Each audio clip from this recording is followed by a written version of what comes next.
ಕವಿತಾ ಲಂಕೇಶ್ ರವರು ನಿರ್ದೇಶನ ಮಾಡಿರುವ ಕನ್ನಡ ಚಲನಚಿತ್ರಗಳ ವಿವರ.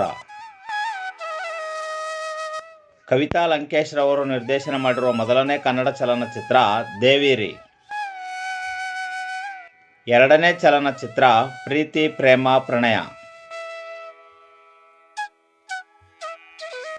ಮೂರನೇ ಚಲನಚಿತ್ರ ಬಿಂಬ.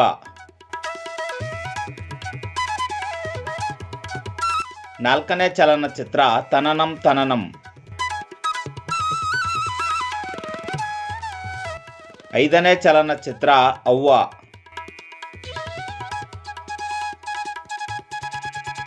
ಆರನೇ ಚಲನಚಿತ್ರ ಕ್ರೇಜಿ ಲೋಕ. ಏಳನೇ ಚಲನಚಿತ್ರ ಕರಿಯ ಕಣ್ಬಿಟ್ಟ.